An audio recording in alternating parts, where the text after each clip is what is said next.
Hello, so if you remember, we've talked about the idea of linear independence, and basically we've shown that if we have a set of fundamental solutions, that basically means that they're linearly independent. In other words, one of those solutions cannot be broken down into any of the other solutions. They're kind of at the fundamental level. They cannot be broken down any further. So one of the solutions cannot be written as any one of the other solutions, okay? And we call that linearly independent. So linearly independent, right?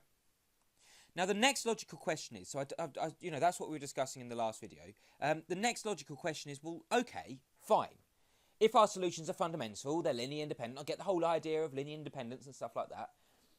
But how do we know whether our solutions are linearly independent or not? That's the next logical question, right? And the idea is, okay, and actually it's a really nice way of finding it out. And the idea of finding it out is using this thing called the Wronskian. The Wronskian.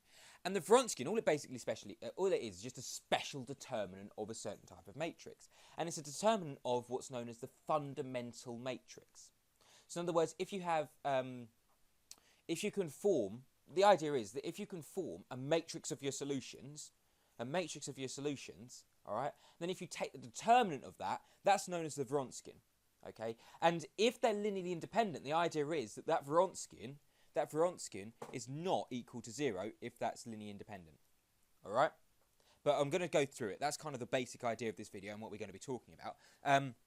But the idea is that basically if you can form a matrix, or a table essentially, of all of your solutions, all right, and then if you take the determinant of that, well, that determinant is called the Wronskian, yeah? And if it's not equal to 0, then that means, if that determinant's not equal to 0, then that means that it's linearly independent. I'm going to talk you through the kind of logic behind why it is in this video.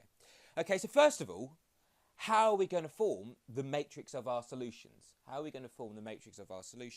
Okay, well, if you remember, we'll have if I just write down our general solution, it'll just be a linear combination, say C1 x1 of t plus C2 x2 of t, okay, right the way through to Cn xn of t. Okay, so these are our n solutions written as a linear combination. Remember, it's just a linear combination, just a combination of our individual solutions, just arranged in some linear way. So they're being added, subtracted, and just multiplied by a scalar. Okay, the C1s, the constants at the front there. Okay, so basically what I'm going to do now is I'm just going to, consider each of these solutions, x1, x2 and x3, and x4 and x5, all the way through to xn. So what are these solutions going to look like? Well, if you remember that because we're looking at a linear system, okay, our solutions will look linear, all right? And in actual fact, we look at, the coefficient matrix, which has, just literally the table of coefficients, okay? And then from that coefficient matrix, we can get some important information out. We can essentially boil we can boil that coefficient matrix down just to get the important information out, the essential information that describes this matrix here. And the information, if you remember, are the eigenvalues. So I'm just going to call them lambda 1 and lambda 2, because I'm just going to consider a two-dimensional case, so two variables. And from those eigenvalues, we can get some eigenvectors out, and I'm going to call them u1 and u2. Okay, so what's the general solution going to look like? So obviously, in the two-dimensional case, we're going to have two solutions because we're literally finding out what those two variables are in our two-variable case. Okay, when we find a solution, and the solution is going to look something like this. So x1 is going to be equal. It's going to basically involve our eigenvectors and our eigenvalues and a t as well, because of course they're going to be dependent on t. And it's going to look like this. And if you remember, I showed you this in the last video, or one of the videos before this. Sorry. E to the lambda 1, so u1, our eigenvector u1, times e to the lambda 1, so our eigenvalue, times t. Okay, so that's what lambda x1 is going to look like. And likewise for x2, it's going to be exactly the same thing, just involving the second eigenvector and the second eigenvalue. Okay, so this is what our general solution is going to look like. And if you remember that, maybe if I change my notation, actually, just for your sake, much as anything else, just for convenience, I'm going to change my second eigenvector. My first eigenvector I'm just going to call u, and my second eigenvector I'm just going to call v. So I'm just going to change this one to v. Okay, and you'll see why I do that in a minute, because of course u is just an eigenvector consisting of two elements, because we're two-dimensional case. There's going to be two elements in the eigenvector, and I'm going to call those two elements u1 and u2. Yeah, and likewise for v, I'm going to call them V1 and V2. I'm just making the notation slightly easier. If I left it as U1 and U2, that would be fine, but I just have lots of numbers in the subscript here. So I'm just making this really quite simple just by considering the two eigenvectors as U and V. So then I can break them down to U1, U2, and V1 and V2. Okay, so now what's our general solution going to look like? It's going to look like U1, U2 times e to the lambda 1 t, and x2 is going to look like V1, V2, e to the lambda 2 t. Okay, and I can simplify this down even further. I can say, well, okay, this is U1, e to the lambda 1 t, and then U2, so it's a vector, lambda 1 t. Yeah, so literally just multiplying through by e to the lambda 1 t there. And exactly the same thing for x2, so V1, e to the lambda 2 t, and V2, e to the lambda 2 t. Okay, so these are now our two solutions. This is x1, and this is x2. All right, so these are our two solutions. All right, so now I can represent these as a matrix. Just simply, the idea of the matrix is I'm going to call it x of t, capital X of t. This is my matrix, and of course it's going to be dependent on t because, as you can see, all of our elements will be dependent on t as well because they've got t up here. All right, so it's going to look like this. So basically, I'm just going to write it as a column. Okay, so I'm just going to write my solutions in like that. So what's that going to look like? It's going to look like U1 e to the lambda 1t, U2 e to the lambda 1t. Yeah, so that's the first column. And the second column is, that's V1 e to the lambda 2t, and this is V2 e to the lambda 2t. And this is just what's known as the matrix of solutions. This is my matrix of solutions. So x of t, this is my matrix of solutions here. Okay, and this is actually what I want to work with. Yeah, this is the thing which I want to find the determinant of, and if I find the determinant of that, that's known as the Wronskian. Okay, so if I find the Wronskian, and the official way of writing the Wronskian, I mean, I normally just write W, so W equals, right? But the official way of writing the Wronskian is you write the W to show it's a Wronskian. You then write all the variables which you have, which in this case just x1 and x2, but you can write it all the way through to xn. Okay, so that's just however many variables you have, and then it's going to be dependent on t. So that's the official kind of way of writing the Wronskian with all the kind of meat and veg and everything in there. And that's just the determinant. That's simply the determinant of x of t. Right? And if it's non-zero, then we call that linearly independent. If it's non-zero, if the Wronskian, so the determinant of this matrix up here, if that's non-zero, then we call that linearly independent, right? And obviously, if it is equal to 0, then it's linearly dependent. And that kind of makes sense. And I'm going to try and show you why that makes sense. All right, it's logical that it should make sense. And the way that I'm going to show you is I'm going to consider, okay, let's say if it's linearly dependent, the case when it's linearly dependent. All right, because if we consider that case, then it's kind of linearly independent case, just fairly obviously the next opposite case. But linear dependent case is much more easy to show, basically. So if it's linearly dependent, that means that one of the solutions can be written or can be broken down in terms of another solution. So let's stick with the 2 by 2 case, a two solution case. So let's say we get two solutions. And my first solution, let's say, is 4t. Okay, so that's, if you like, my x1. Okay, and my second solution is, let's say, 2t. Right. Well, fairly obviously, if my first solution is, if my first solution is 4t, then fairly obviously that can be broken down into terms of 2t. Because 4t is just 2 times 2t. So instantly, I'm writing 4t in terms of 2t. Okay, I can break it down in terms of 2t. So we should expect this to be linearly dependent. In other words, when we take the determinant of it, we should expect this. So when we take the determinant of this, which of course is the Wronskian, okay, when we take the determinant of this, this should be 0. All right. Well, let's just check. Okay, let's just check. So let's say this is 4t, this is 4, and this is, let's say, sorry, wait a minute. Yeah, perhaps my notation wasn't quite correct there. I'll start again and just sort of show you. It was the same thing. I was just considering it in the wrong way. I'm going to write my matrix out. So my first solution is going to be 4t, 2t. Yeah, so that's my first solution. It's a slightly simplified version because I'm not using e's or whatever. But you know, hopefully you can see that. Say if my matrix looked like this, so 4t and 2t. So my first eigenvector was 4 and 2. All right. Then my second eigenvector, say, was 2 and 4. Okay, so I end up with solution 4t, 2t. So basically, hopefully you can see that these two solutions, yeah, they're just combinations of each other. They're just opposites, right? So if I multiply this by 2, yeah, sorry, that's still not right.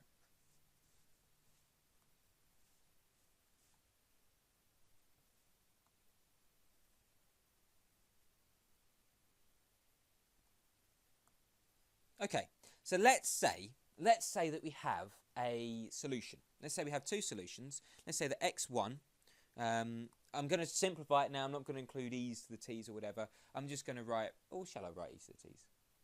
No, I'm going to simplify it down even further. I'm going to ignore the e to the t's and just write, you know, these solutions. So let's say my first solution was 4-2 times t, let's just say. Okay, and then let's say that my second solution, x2, was, let's say that's 8-4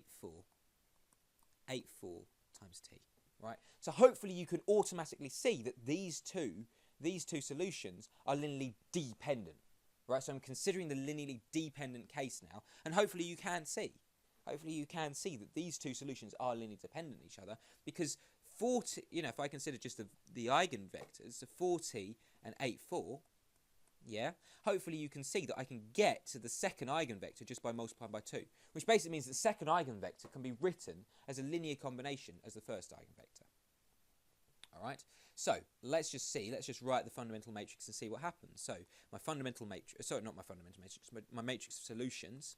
All right, so I'm going to end up with 4t, 2t, yeah, and I'm going to end up with 8t, 4t, right? Well, when I take the determinant of this, so the Wronskian, which is the determinant of this, I'll end up with 4t times 4t, yeah, minus 8t times 2t.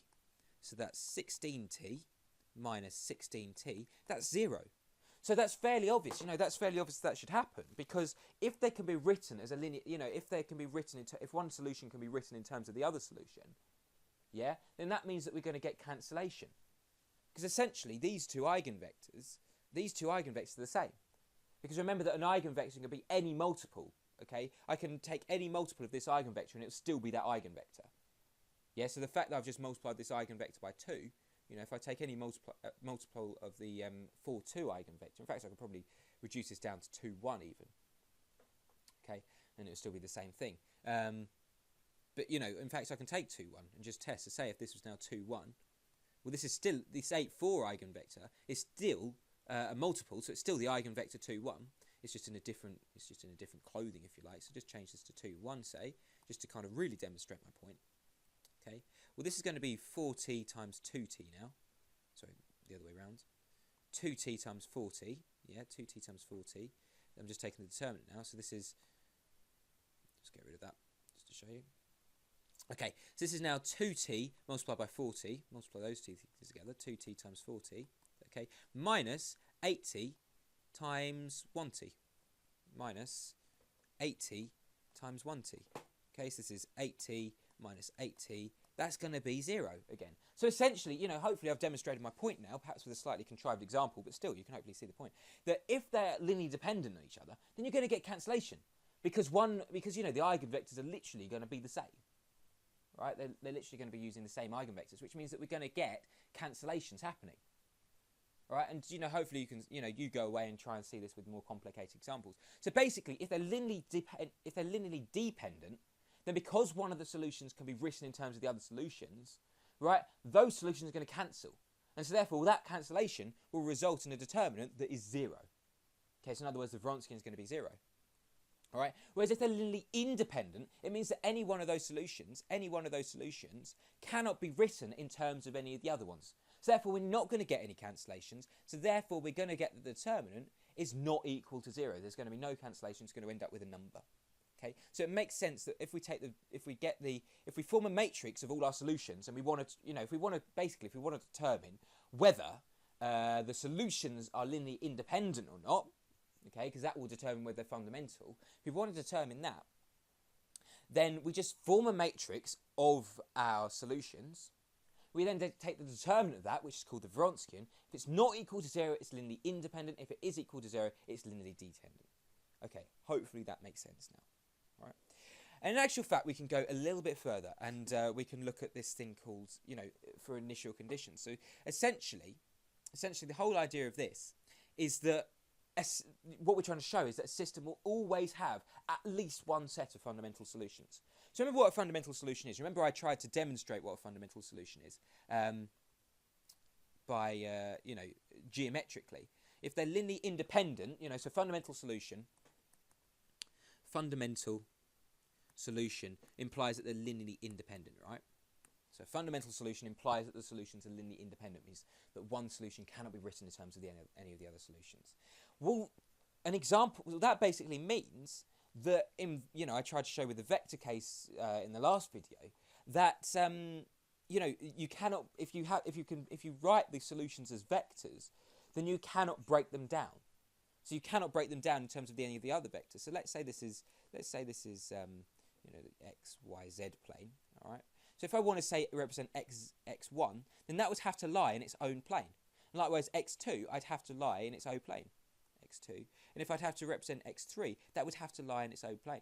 And more than that, actually, it would have to be the unit vectors, wouldn't it? It would have to be the unit vectors. Because, let's say, because you could have another solution that's sort of, say, twice as long as x3. Okay, well, let's say that's x4. Well, x4 then can be broken up in terms of x3. So basically, they need their own plane. If they're going to be fundamental, they need their own plane to lie in, right?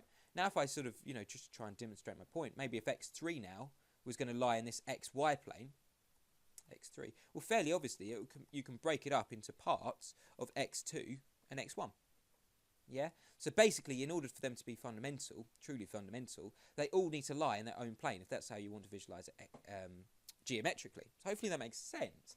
Well, we give that, if they have the unit vectors in their own plane, unit vectors in each plane, well, what is this? Let's say it's the unit vector, so we're going through 1, 1, 1, right, on each axis. Well, what is this vector here? It's 1, 0, 0. Maybe if I write it in column notation, that would make a bit more sense. 1, 0, 0. This x2 is 0, 1, 0.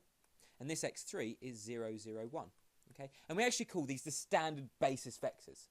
So in other words, the unit vector in each direction, because these unit vectors in each direction can make up any vector anywhere in the plane. Yeah, it's just vectors, You can have any multiple of this, and, you can use parts of any of these. But basically, you can use these unit vectors, if you like, as building blocks, almost like Lego bricks, to get to exactly where you want. You can build these vectors up to get to exactly where you want. Okay, and this is what's known as the basis vectors, and we give that name E. That stands for the basis vectors. But it's just, it's just this thing going on. So one element is 1, and all the other elements are 0. Okay. Well, basically, the idea is that with our fundamental solutions, so we have our solutions, let's say x of t. Okay, we have our solutions. And then basically, the idea is that if we put a specific value in, let's say t0, because of course we're looking at time, our variable here is time. So basically what the idea is that you put in a particular value for time and you get these basis values, you get these basis vectors out. Okay, so in other words, x1 of t0 will be the first basis vector. Okay, and that's called e1. Yeah, if we put in a value for time, that particular value for time in for x2, we'll get the second basis vector out.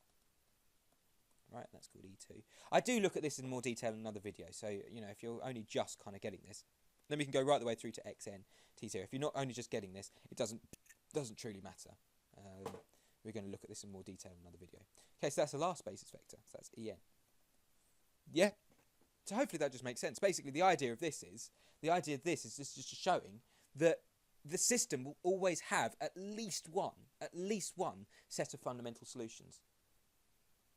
Yes, in other words, when you put a particular value for time in, t0, yeah, you will always get the basis vectors out, which basically shows that because these are solutions of our solutions of our system, when we put a particular value for time in, we will always get, for a particular value, we will always get at least one set of fundamental solutions. And these are the fundamental solutions, you know, these basis vectors. Okay?